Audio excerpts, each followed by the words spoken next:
la procédure de destitution contre Emmanuel Macron ne sera pas examinée dans l'hémicycle.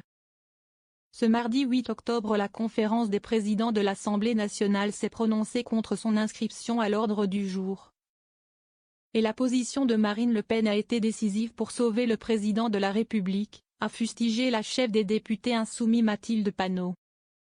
Tous les groupes du nouveau Front populaire se sont prononcés pour son inscription. Et tous les autres groupes à l'exception de Madame Le Pen se sont prononcés contre, a résumé Mathilde Panot lors de la conférence de presse du groupe. Selon la députée LFI, il y avait à ce stade égalité entre les partisans de la poursuite de la procédure et les opposants. Il se trouve que Madame Le Pen, qui pouvait décider si ce débat avait lieu dans l'hémicycle ou pas, s'est courageusement abstenue, a dénoncé Mathilde Panot. L'inscription à l'ordre du jour de l'Assemblée nationale marquait la troisième étape de la procédure de destitution. Auparavant, le bureau de l'Assemblée nationale chargé d'en examiner la recevabilité avait donné son feu vert grâce à la majorité acquise au NFP dans cette instance. Le texte avait ensuite été examiné en commission des lois, et largement rejeté, ce qui n'empêchait pas sur le papier son examen en séance. C'est grâce au groupe du Rassemblement national qu'Emmanuel Macron n'aura pas à subir un débat dans l'hémicycle sur le comportement dangereux et erratique qu'il a en ne respectant pas le résultat des urnes. C'est donc Madame Le Pen qui en quelque sorte a sauvé Monsieur Macron de la procédure de destitution qui aurait permis à chaque parlementaire de s'exprimer, a-t-elle poursuivi. Débattu dans l'hémicycle ou pas, les chances étaient nulles. Le coup d'arrêt de la procédure de destitution intervient le même jour que le vote de la motion de censure socialiste contre Michel Barnier. Sauf surprise, elle n'a aucune chance d'aboutir. Le Rassemblement national, qui joue la carte de la responsabilité, assure qu'il ne censurera le gouvernement que sur la base de ses lignes rouges budgétaires et migratoires notamment.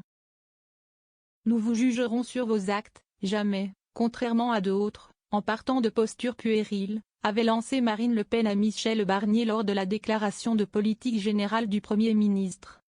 Sans le soutien du groupe d'extrême droite et de son allié ciotiste, la motion de censure n'a aucune chance d'obtenir les 289 voix requises pour faire tomber le gouvernement. Ce qui, après l'abstention de la chef de file des députés RN sur la procédure de destitution, a nourri l'argumentation des insoumis sur le RN Assurance Vie du couple exécutif, dixit Mathilde Panot. Madame Le Pen est venue au secours du président. Ce jour est révélateur de leur alliance, abonde la vice-présidente LFI de l'Assemblée Clémence Guettet. En une journée, Marine Le Pen va sauver 2 fois Emmanuel Macron. Ce matin elle s'abstient sur la destitution du président de la République. Cet après-midi elle ne votera pas la censure du gouvernement Barnier. Le RN est un pilier du système macroniste, écrit aussi le député Rodrigo Arenas sur X. Dans les faits, même inscrite à l'ordre du jour et débattue dans l'hémicycle, la proposition de résolution aurait difficilement pu aller jusqu'à son terme.